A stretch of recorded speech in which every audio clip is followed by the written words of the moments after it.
You're listening to the Dear Baseball Gods podcast. I'm Dan Blewett, and on this show, you'll learn advanced concepts in baseball explained simply. I'm here to guide you on your baseball journey and help you paddle through what's now an ocean of misinformation, guruism, and overly technical diamond babble. Welcome back. I'm Dan Blewett. This is the Dear Baseball Gods podcast, and today's topic, we're going to talk about how many pitches should a pitcher throw and why. So this is a really important thing to discuss because what I see, it's analogous to having a really, really big family. So if you had, say, 5, 6, 7, 8 children, how are you going to spread out your attention as a parent, right? You're just going to have to divide your time in smaller chunks to every kid. Like, they're just not going to get as much one-on-one time when you have such a big family, right? Just like anything, the more tasks you have, the more friends you have, the more sports you play, you have to evenly divide your time towards it, right? So in pitching, sometimes people have this mentality that more pitches is better.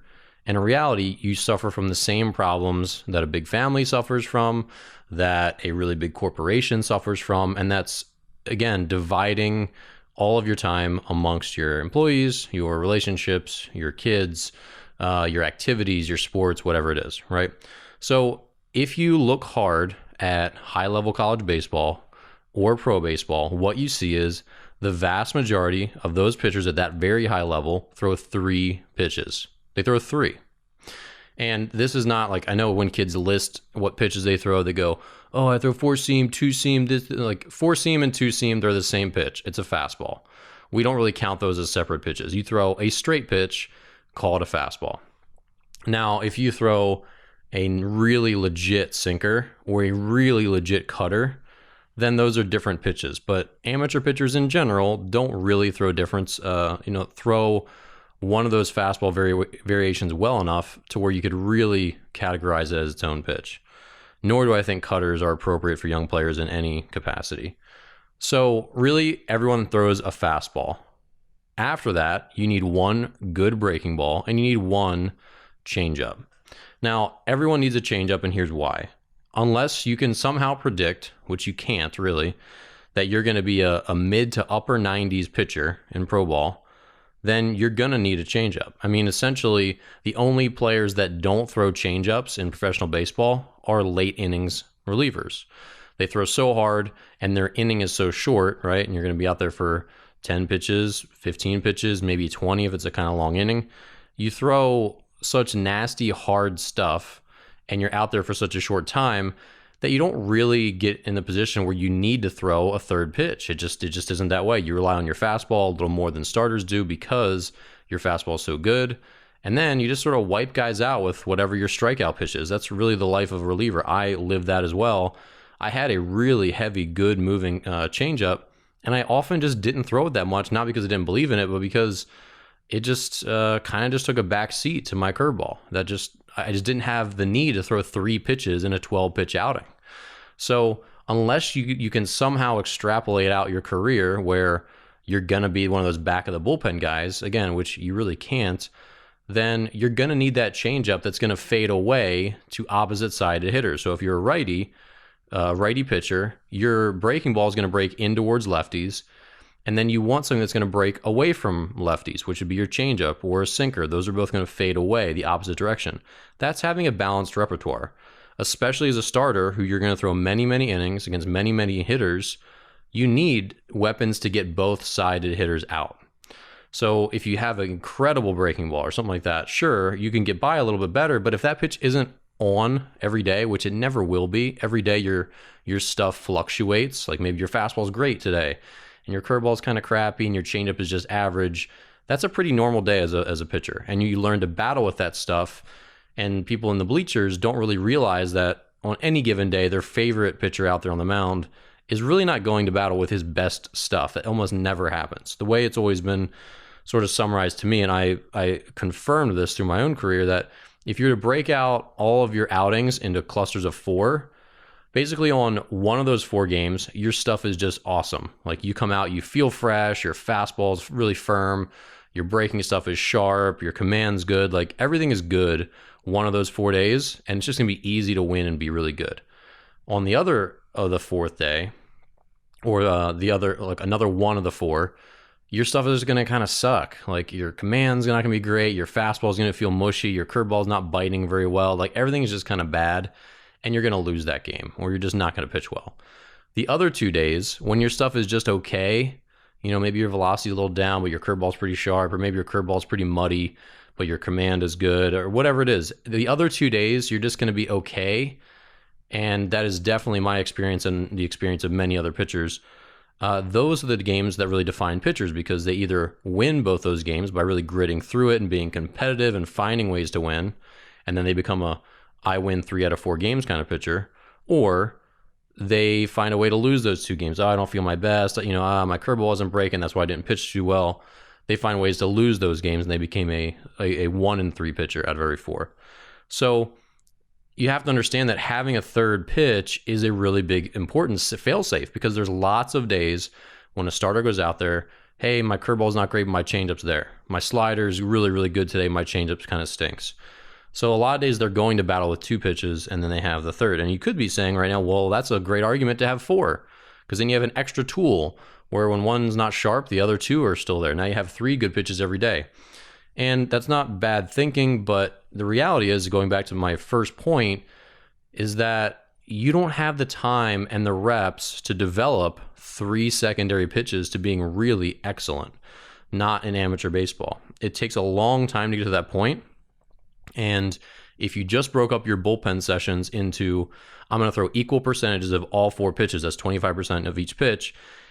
In a 40-pitch bullpen, that's 10 fastballs, 10 curveballs, 10 sliders, 10 changeups. That's not a lot of reps of each one. In reality, it's going to be better over the long term. You're going to end up throwing hundreds and thousands of more of each one if you throw in a 40-pitch bullpen, 13 fastballs, 13 changeups, 13 sliders. That extra 30% is going to make a really big difference in each pitch over the long run, because really it's a race to throwing hard enough, right? Throwing above 90 miles per hour all the time if you want to play pro baseball, having a strikeout pitch, which is defined as something that you can go to punch a guy out, a swing and miss pitch, like an Andrew Miller slider, something like that, if I've got this guy 0-2 and I need a strikeout, I've got this weapon, this nasty slider, this nasty curveball, or this 99 mile per hour fastball that I can get a whiff with reliably. That's what a strikeout pitch is. You need that, an out pitch.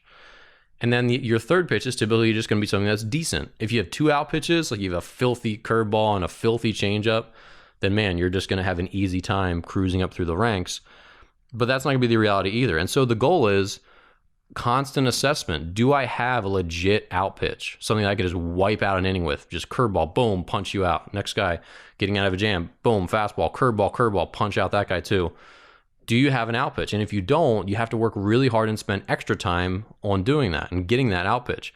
But yet, when you throw a fastball and a cutter and a splitter and a changeup and a slider, now you have 5 pitches.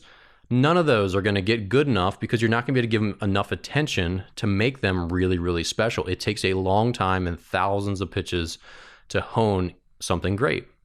So it's a common problem that I see, that when I ask players that I'm new working with or whatever, what do you throw? I often hear, I wouldn't say more often than not, but I very often hear, I throw these 4 or these 5 pitches. And when you really look hard at major leaguers, go into Fangraphs.com, look at the breakdowns of some of these guys. There are more pitchers than ever throwing a 4th pitch in the big leagues, but the vast majority did not make it there because they threw 4. They added a 4th because it was a very purposeful pitch. And I'll leave you with this little idea to think about. If you add a 4th pitch, like, you're not going to throw 2 changeups, right? There's a changeup, right? You're going to figure out what changeup works for you. So your changeup is your changeup, and your fastball is essentially your fastball. Now, if you add a second breaking ball, that means you throw a curveball and you're adding a slider, or a slider and you're adding a curveball, or you're adding a cutter. So if you throw a cutter, if you're adding a cutter, when are you going to throw that cutter? And how good is it? And who do you throw it to? And in what situations? It's a very purposeful pitch. Usually a cutter, it's not a swing and miss pitch. If it's really special, like you throw at 93 miles per hour like Kenley Jansen, then it can be a swing and miss pitch. But for the vast majority of pitchers that throw cutters, it's a purpose pitch. It's something I can get this on the hands of a lefty. You can jam a lefty with it if I'm a righty. Or if you're like me, because I threw a cutter one of my years, that's a pitch that I can get a ground ball with. I can throw this on the first pitch or a 2-1 count and have it bite over the outside part of the plate, and it'll get a guy to roll over a ground ball. That was the reason I threw a cutter. I didn't throw cutters for any other reason except to jam lefties and to get righties to put the ball on the ground. That was the situation I used it. And most younger players, they're not going to be in these battles with hitters because hitters aren't good enough where they have to do stuff like that. The other thing is, say you add 2 breaking balls, you add your second curveball or your slider. Why do you throw a slider versus a curveball? Or in a situation, all right, it's 1 and 2, why do you throw a curveball instead of a slider? How do you pick between the two? And this is where it comes back to, if you have a really nasty out pitch, why would you not throw that? Are you going to throw your mediocre curveball versus your nasty slider? I don't think so. If you need a strikeout, throw the strikeout pitch. It's just going to come down to almost having like 2 power drills. Why would you have 2 power drills when one of them is exceptional, right? If that one does the job all the time, then just use it.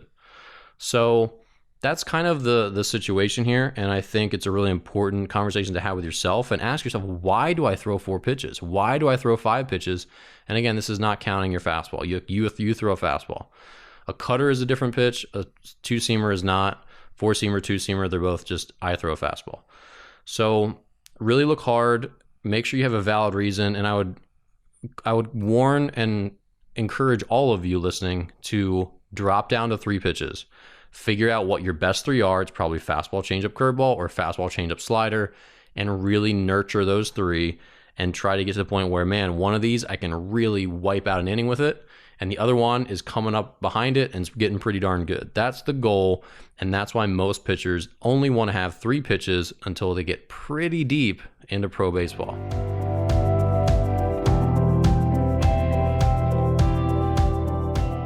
All right, today's 90-second mindset is how to handle being on the bench and how to be a good teammate on the bench. This is for players, and I'm just going to keep this short, but here's the point here. Number 1, you're going to find time on the bench, and hear what coaches look for when they have a player on the bench. They want you to stay engaged in the game, show that you actually care about your teammates and your team even when you're not playing, because it's a common thing that when I'm not playing in the game, I don't really care what happens because I'm not out there. That's something that college coaches will notice in the stands. Your coach will notice if you're mentally checked out when you're not playing. And it's honestly just really disrespectful to your teammates. Now, at the same time, it can be hard to cheer on your teammates genuinely when you're injured. And I've been injured for 4+ years of my career, so I know what it's like to sit on the bench and be like, this is BS. This is unfair. I should be out there. Why am I hurt again? And you have to put on a smiling face. Often it's a fake smile, and give your teammates a high five and try to cheer for them as best you can when maybe you're just like not that happy, right? Like you don't get a chance to play. It's not fair. Like I said, it could be injuries, it could be something else. That's it's a real feeling, and it doesn't make you selfish to feel that way. Everyone who's hurt, who has to watch their teammates go out there, or they're just not good enough, and it sucks watching everyone else get playing time and have fun, and you're on the bench.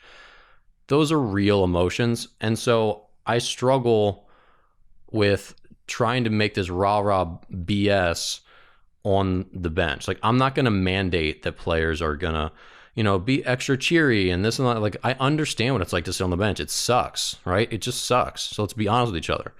But that being said, there are things that you have to do to be a good teammate. And that is, number 1, stay engaged. Like, watch the game. If you don't actually care about your team winning, then the sport's just not cut out for you. Even when I was on the bench for years on end, always hurt, always like in an elbow sling, I still cared if my team won. I didn't necessarily care if my shortstop went 4 for 4, but if he had a good at bat and he scored us a run and he hit a ball to the fence or whatever, I was still excited because he was helping our team win. And yeah, I care about him and he's part of the team and all that. I don't necessarily care about his individual stats, but I'm excited that he's helping us win. And so you get up with that. You want to be a part of the team. You want to be part of the whole winning experience because that's fun. The worst thing when you're hurt is to be on a losing team. You're hurt and your team sucks. You can't win a game. That's no fun. So it's still fun to be part of a good team where you're having fun, you're winning, and everyone's excited. So you just want to try to fold yourself into that and be as involved in the game as you can. Watch the pitcher, try to guess what he's going to throw. Watch the hitter. Try to put yourself in the situations and remind yourself of what's going on, like where the shortstop might go if you were a shortstop, like what duties does a player have. Just find some way to absorb yourself in the game and just make it clear that you're into it, that you're paying attention, even if you're not being a big rah-rah guy, which again, I think lots of times teams are fake rah-rah, and I hate that. Be who you are. I'm not a rah-rah person. So for me to like force everyone to be super rah-rah is hypocritical. Like, be who you want to be. Some people are high energy, some people are low energy. Be who you want to be, but be in the game. And if you can't be in the game, find a way to be absorbed into the game. Find some aspect of it that you can focus on and mentally check into. And then after that, just do the minimum, do the foundational stuff that helps your team run. So offer to go, warm up the left fielder if you can do it. Help clean up the dugout. Help just keep the place moving. Like, assist your coach with whatever. Count pitches. Do the charts. Like, whatever it is, stay busy and just be helpful to your buddies. Help them find their gear. Help guys get water. Just be helpful. When you're being helpful, that's sort of your role, and you're being a good teammate by contributing in whatever way you can to getting W's. And again, just like continue to have more fun. Because again, at the end of the day, I'll leave you on this. The only thing worse than being hurt or being on the bench because you're just not performing is being on a team that loses. Because now everyone is down, including you. So it's at the very least fun to win, even when you're not playing. All right, now's time for our listener Q&A portion of the show. Questions from the pious. Pious means to be devoutly faithful, and if you're devout to the game of baseball, then you're exactly the kind of person I want to hear from. If you have a question you'd like answered on the show, please email a voice recording to hello@danblewett.com.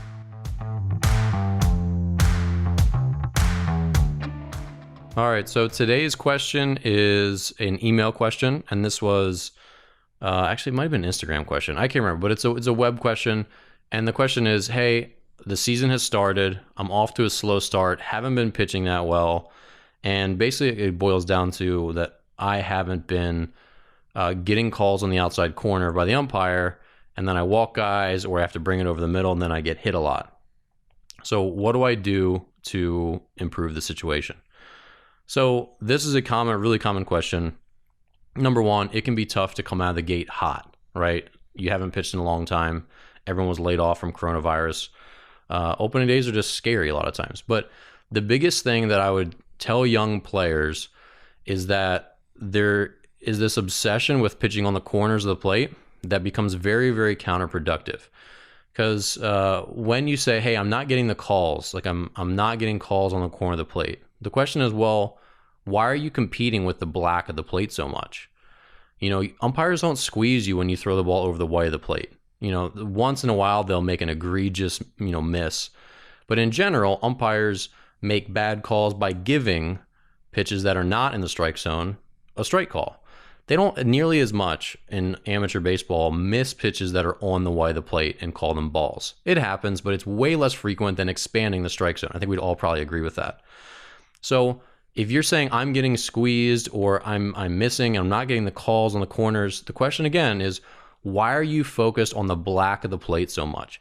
Learn to compete on the white of the plate. And this is a really important takeaway for young players, because a lot of times they will get ahead right down the middle in the first pitch, and it's great. All right, 0-1, perfect. We're off and running. And now the catcher jumps over to the corner of the plate. He's splitting the black with his cup. That's where he's, when you center a catcher, you say, hey, where should I set up? Wherever your cup is the center of your body, right? And so your mitt is going to be right there. So if you're a catcher and your cup is splitting the black of the plate, pretty much everything to the outside is a ball. It's an automatic ball. So 50% of a pitcher's misses are going to be that direction on average. They're going to be balls. So now your likelihood of throwing a strike right off the bat when you're splitting the black of the plate is about 50-50. So even big leaguers don't jump to the black of the plate on 0-1. Watch them really intently. They're really more on the white of the plate on the outer third or inner third. So lots of young players, they get into trouble because they're so often obsessed with throwing on the corners. And when they do this, they fall behind the count. So they get ahead 0-1, or they get ahead on the first pitch. Now they're 0-1, great. Then they jump to the black, they miss because they don't have a lot of margin for error. And now they're back over the middle of the plate 1-1. When hitter's seen two pitches, he's a little more comfortable. And now you're trying to get to 1-2. So you throw him another fastball and he bangs it into the gap. That's pretty normal. And that's because of a lack of strategy. You're much better off being really competitive on the first pitch down the middle, that's great. Throw them a first pitch fastball, challenge them, or throw them a first pitch changeup or curveball, throw it right down the middle of the plate, encourage them to swing at it. If they swing at a first pitch changeup or curveball, they're dumb. Let them do it. They're going to get out 9 out of 10 times they swing at a first pitch curveball. So compete down the middle of the plate first, and then you're 0-1, great. Let's move to the half, the outer half, or the outer third at most. So we still have some way of the plate, so we still have margin for error, so our likelihood of throwing a strike and getting to 0-2 is much greater. And if they put that ball in play, an outer half fastball or an outer third fastball or an inner third fastball, they're going to be out a lot of the time. They're not going to barrel that up that much. So a lot of times it's a strategic error where pitchers are focused too much on the black of the plate, and they really need to learn and get excited about competing with hitters. Like, competing's fun. Throw the ball by a dude.